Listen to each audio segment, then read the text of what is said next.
পড়াও যোজনা মাধ্যমে মহিলাদের শিক্ষা দীক্ষা থেকে শুরু করে তাদের স্বাবলম্বী করে গড়ে তোলার জন্য একটা আন্দোলনকারী পদক্ষেপ উনি নিয়েছেন। সবচেয়ে বড় কথা হলো প্রধানমন্ত্রী আবাস যোজনায় মহিলাদের নামে ঘর দেওয়া, এটা কিন্তু একটা যুগান্তকারী পদক্ষেপ। কৃষি ক্ষেত্রের দিকে যদি আমরা লক্ষ্য করি, কৃষকদের অন্নদাতা, উনি কৃষকদের অন্নদাতা হিসাবে যেমন আখ্যায়িত করেছেন, তাদের সম্মানের জন্য এবং তাদের কৃষি ক্ষেত্রে উৎসাহ দেওয়ার জন্য, তাদের কৃষিজাত দ্রব্যের উৎপাদন এবং বৃদ্ধির জন্য এবং উৎপাদনের সঠিক দাম বৃদ্ধির জন্য সমস্ত প্রচেষ্টা উনি করেছেন। তার জন্য আমরা জানি কৃষকদের কৃষি ক্ষেত্রে উৎসাহিত করার জন্য অনেক সময় সঠিক সময়ে অর্থের অভাবে বীজ কিনতে পারেন না, তার জন্য সঠিক সময়ে কৃষি কাজ তারা করতে পারেন না। কিষাণ সম্মান নিধি সেই ক্ষেত্রে বড় সহায়কের ভূমিকায় কৃষকদের হাতে উনি তুলে দিয়েছেন। ফসল বীমা যোজনা, যেখানে ফসল নষ্ট হয়ে যেত, কৃষকরা ক্ষতিগ্রস্ত হতেন, ঋণগ্রস্ত হতেন, সেই ঋণ থেকে মুক্তি দিয়েছেন এই ফসল বীমা যোজনার মাধ্যমে। কিষাণ ক্রেডিট কার্ডের মাধ্যমে তাদের সমস্ত সুবিধা কৃষকদের হাতে তুলে দিয়েছেন, যেটা আর অন্য কোনো সরকারের ক্ষেত্রে আমরা কোনোদিন দেখতে পাইনি। তো স্বাভাবিক কারণে কৃষি ক্ষেত্রে আজকে প্রধানমন্ত্রী অনবদ্য পদক্ষেপের জন্য আজকে আমাদের ভারতবর্ষ কৃষির ক্ষেত্রে অনেক উন্নতি লাভ করেছে এবং কৃষিজাত দ্রব্য রপ্তানির ক্ষেত্রেও কিন্তু আজকে সারা বিশ্বের বুকে ভারত নজির সৃষ্টি করেছে। স্বাস্থ্যের ক্ষেত্রে আয়ুষ্মান কার্ডের সাথে সাথে গরিব মানুষেরা যাতে সস্তায় সঠিক মূল্যে ঔষধ কিনতে পারেন, তার জন্য উনি যে জেনেরিক মেডিসিন এবং তার জন্য যে মেডিকেল শপ বিভিন্ন স্থানে, সেটাও কিন্তু আমাদের গরিব মানুষদের জন্য, বিশেষ করে তাদের স্বাস্থ্যের ক্ষেত্রে একটা নতুন আশা আমাদের ক্ষেত্রে জুগিয়েছে। স্বাধীনতার পর প্রায় 30 বছর পর নতুন শিক্ষানীতি প্রণয়ন মাননীয় নরেন্দ্র মোদীর নেতৃত্বে তার আমলে হয়েছে।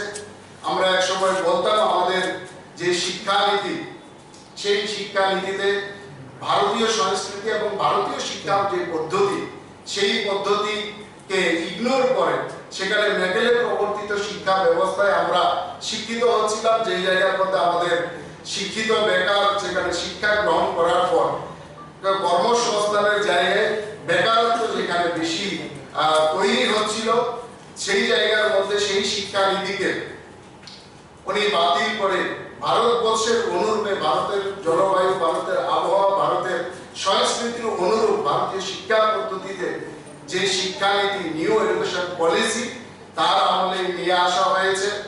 সবচেয়ে বড় কথা হলো এই পলিসি এর আগে যত ধরনের শিক্ষানীতি গ্রহণ করা হয়েছে, সেই শিক্ষানীতিগুলো শুধুমাত্র দিল্লিতে বসে থেকে কিংবা এসি করে বসে থেকে চাপিয়ে দেওয়ার শিক্ষানীতি ছিল।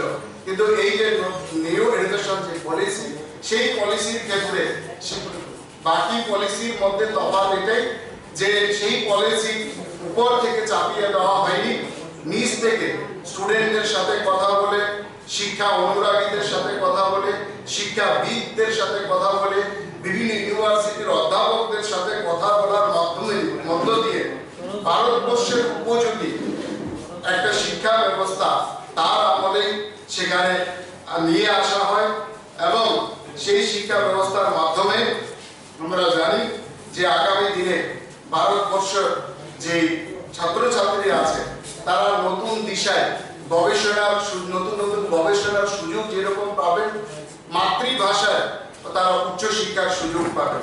ইঞ্জিনিয়ারিং, মেডিকেলের ক্ষেত্র আরো বেশি পরিমাণে নতুন নতুন ইনস্টিটিউশন বাড়ানো এবং ছাত্রছাত্রীদের সুযোগ করে দেওয়ার কথা আমাদের মাননীয় নরেন্দ্র মোদীর নেতৃত্বে যে 8 বছরের সরকার, সেই সরকারের ক্ষেত্রে সেখানে ভাবা হয়েছে। ভারতবর্ষে এক সময় ভারতবাসীদের অধিকাংশ ব্যাংক অ্যাকাউন্ট ছিল না, সেখানে জিরো ব্যালেন্সে ভারতবাসীদের জনধন যোজনায় তার আমলে ব্যাংক অ্যাকাউন্ট খুলে দেওয়া হয়, যেখানে আজকে প্রায় ভারতবর্ষের প্রত্যেকটা মানুষেরই আজকে ব্যাংকে নিজস্ব খাতা আছে এবং সেই অনুসারে আজকে তাদের যে বিভিন্ন সরকারি সুযোগ সুবিধা, সেই সুযোগ সুবিধার ডাইরেক্ট বেনিফিট তারা এই ব্যাংক অ্যাকাউন্টের মাধ্যমে পাচ্ছেন। 4 রাজ্যের নির্বাচনেও ভারতীয় জনতা পার্টিকে জনতা জনার্দন দুহাত তুলে আশীর্বাদ করেছেন। সেটা শুধু ভারতীয় জনতা পার্টির আশীর্বাদ নয়, মাননীয় নরেন্দ্র মোদী নেতৃত্বাধীন যে উন্নয়নমুখী কাজ জনগণের কাছে পৌঁছাচ্ছে, সেই উন্নয়নকে সামনে রেখে আমরা মনে করি যে নরেন্দ্র মোদীকে দুহাত তুলে আশীর্বাদ করেছেন। বিশেষ করে উত্তরপ্রদেশের যে নির্বাচন, এই নির্বাচন নানান দিক থেকে গুরুত্বপূর্ণ। 1985 সালের পর প্রায় 37 বছর পর উত্তরপ্রদেশে একক সংখ্যাগরিষ্ঠতা সম্পন্ন সরকার আমরা দেখতে পেয়েছি।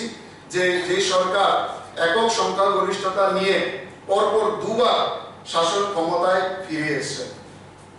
অপরদিকে কোনো একজন মুখ্যমন্ত্রী 37 বছর পর প্রথমবার তার শাসনকালে দ্বিতীয়বার তিনি মুখ্যমন্ত্রী হিসাবে আবার দ্বিতীয়বার জয়ী হয়ে এসেছেন। উত্তরপ্রদেশের নির্বাচনে 19টা জেলা এরকম আছে যেখানে ভারতীয় জনতা পার্টি ছাড়া অন্য কোনো পার্টি সেখানে জয়লাভ করতে পারেনি। এই যে একটা বিপুল জয়, পরপর তার আগেও পরপর উত্তরপ্রদেশে আমরা 2014 নির্বাচন, তারপরে 2017 বিধানসভা নির্বাচন, তারপর 2019 লোকসভা নির্বাচন এবং আবার 2022 বিধানসভা নির্বাচন, পরপর একের পর এক উত্তরপ্রদেশের মানুষের যে আশীর্বাদ ভারতীয় জনতা পার্টির উপর বর্ষিত হয়েছে, সেই আশীর্বাদের দরুন আমরা শুধু সরকারে আসিনি, আমাদের ভোটও পার্সেন্টেজ যেখানে 39% ছিল, সেখানেও কিন্তু আমরা 42% সেখানে আমাদের বৃদ্ধি হয়েছে। সম্পূর্ণই নরেন্দ্র মোদীজির যে উন্নয়নমুখী কাজ, সেই কাজকে উত্তরপ্রদেশের মানুষ আশীর্বাদের ফসল হিসাবে আমরা মনে করি। যেখানে এক সময় 40 বছর শুধুমাত্র কংগ্রেসের রাজত্ব ছিল, সেই কংগ্রেসের রাজত্বে সেখানে আমরা দেখতে পাই যে এবারের নির্বাচনে 399টা আসনে কংগ্রেস প্রার্থী দিয়েও 399টা আসনে কংগ্রেস প্রার্থী দেওয়ার পরও প্রায় 377টা আসনের মধ্যে তাদের জমানত জব্দ হয়েছে। তো স্বাভাবিক কারণে আমরা এই নির্বাচন, যেটাকে উত্তরপ্রদেশের যে নির্বাচন একসময় জাতপাত, পরিবারবাদ কিংবা বিভিন্ন ধরনের আঞ্চলিকতাবাদ ইত্যাদির মাধ্যমে যে ভোট সেখানে হতো, বাহুবলের মাধ্যমে কিংবা পুঁজিবাদের মাধ্যমে বিভিন্ন ছোট ছোট ইস্যুকে সেখানে প্রাধান্য দিয়ে একটা নির্বাচন যেখানে সংগঠিত হতো, যেখানে বাবা হয়েছিল, এর মধ্যে উত্তরপ্রদেশের নির্বাচন কখনো সম্ভব নয়। সেই সমস্ত কিছুকে বাইরে রেখে শুধুমাত্র উন্নয়নকে সামনে রেখে উত্তরপ্রদেশের মানুষ আমাদের এই জনাদেশ আমাদেরকে দিয়েছেন। শুধুমাত্র জাতপাত নির্বিশেষে নয়, ধর্ম বর্ণ নির্বিশেষে নয়, যুবক থেকে শুরু করে মহিলা থেকে শুরু করে চাকরিজীবী, কৃষক, শ্রমজীবী সমস্ত অংশের মানুষ সমস্ত কিছুকে বেঁধে রেখে শুধুমাত্র বিকাশমুখী রাজনীতিকে সামনে রেখে মাননীয় নরেন্দ্র মোদীকে আশীর্বাদ করেছেন। সুতরাং সেই দিক থেকে দেখতে গেলে একটা নতুন রাজনীতিক আঙ্গিকের সূত্রপাত কিন্তু আমাদের এই উত্তরপ্রদেশের নির্বাচনের ফলাফলের বলে আমরা দেখতে পাই। অন্যদিকে উত্তরাঞ্চল, যেখানে উত্তরাঞ্চলে একটা ট্রেডিশন ছিল, উত্তরাঞ্চল গঠন হওয়ার পর সেখানে এক সরকার দ্বিতীয়বার ফিরে এসছে, সেই ট্রেডিশন কখনোই ছিল না। বারবার সেখানে সরকার চেঞ্জ হয়েছে। রাজনৈতিক পণ্ডিতেরাও বলছিলেন যে সেখান থেকে ভারতীয় জনতা পার্টির সরকারের বিদায় নিশ্চিত, কারণ সেখানে ট্রেডিশন হলো যে বারবার সরকারের পরিবর্তন। কিন্তু আমরা এই পরিবর্তন, এই ট্রেডিশনটা আমরা বদলাতে উত্তরাখণ্ডে আমরা দেখেছি ভারতীয় জনতা পার্টির সরকার প্রথমবার দ্বিতীয়বার সেখানে আমরা সরকার গঠন করতে পেরেছি। গোয়াতেও আমরা যেখানে বারবার সরকার যেখানে বদলায়, সেখানেও আমরা প্রথমবার বারের মতো আমরা সেখানে সরকার গঠন করতে পেরেছি। মণিপুরের মতো জায়গাতে প্রথমবার ভারতীয় জনতা পার্টি একক সংখ্যাগরিষ্ঠতা নিয়ে যেখানে আমরা সরকার গঠন করেছি, সেই দিকে দ্বিতীয়বার পরপর দুবার ভারতীয় জনতা পার্টির নেতৃত্বে সেখানে আমরা সরকার গঠন করতে আমরা পেরেছি। একদিকে যেরকম পাহাড়ি রাজ্য, অন্যদিকে সমুদ্র উপকূলবর্তী রাজ্য, অন্যদিকে গঙ্গার বিশেষ আশীর্বাদ প্রাপ্ত যে গুজরাট, উত্তরপ্রদেশ সেই রাজ্য, আবার অন্যদিকে নর্থ ইস্টের মতো একটা প্রত্যন্ত পাহাড়ি রাজ্য জয় করাও কিন্তু একটা ভারতীয় জনতা পার্টির ক্ষেত্রে একটা বিশেষ উপলব্ধি। কারণ সে তার মাধ্যমে ভারতবর্ষের সমস্ত অংশের মানুষ ভারতীয় জনতা পার্টির উপর যে বিশ্বাস এবং আস্থা দিন দিন তাদের বাড়ছে, সেটাই কিন্তু এই ফলাফল প্রমাণ করে। এছাড়াও বিভিন্ন রাজ্যে আসাম, ত্রিপুরা, গুজরাট, চণ্ডীগড়, বিশেষ করে 2020 সালের পর মাননীয় প্রধানমন্ত্রীর নেতৃত্বে যে সরকার গঠন হয়েছে, তারপর তার এই কাজের নিরিখে যত ছোট ছোট রাজ্য আছে সমস্ত। সবাইকে নমস্কার। ইতিমধ্যে আজকের যে সাংবাদিক সম্মেলন, তার যে মূল বিষয়, সে বিষয়ে আমাদের মাননীয় সঞ্চালিকা আপনাদের অবগত করেছেন। আপনারা সবাই অবগত আছেন যে গত 20 মে রাজস্থানের জয়পুরে ভারতীয় জনতা পার্টির রাষ্ট্রীয় পদাধিকারীদের বৈঠক সম্পন্ন হয়। বৈঠকের মধ্যে মাননীয় রাষ্ট্রীয় সভাপতির উদ্বোধন তথা আমাদের মাননীয় প্রধানমন্ত্রী নরেন্দ্র মোদীজিরও ভারতীয় জনতা পার্টির জন্য আগামী যে দিক নিদর্শন বা পাথেয়, সেই বিষয়ক ভাষণ সেখানে যেরকম ছিল, ঠিক সেরকম মাননীয় প্রধানমন্ত্রীর বিগত 8 বছরের যে কার্যকলাপ, সেই কার্যকলাপের উপরও বিস্তর সেখানে আলোচনা পর্যালোচনা সমস্ত পদাধিকারীদের মধ্যে হয়। সমস্ত পদাধিকারীরাই নিঃসন্দেহে সবাই একমত যে গত 8 বছরের মাননীয় প্রধানমন্ত্রীর যে শাসন ব্যবস্থা, সেই শাসন ব্যবস্থা ভারতবর্ষের বুকে একটা নবযুগের সূচনা করেছে এবং প্রধানমন্ত্রীকে আমাদের নব ভারতের উপকার বলতেও আমি দ্বিধাবোধ করি না।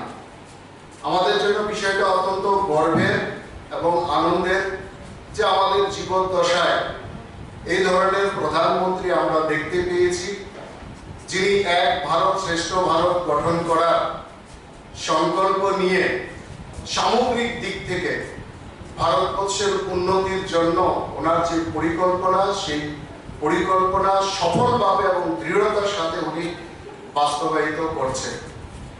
তো প্রধানমন্ত্রীর এই 8 বছর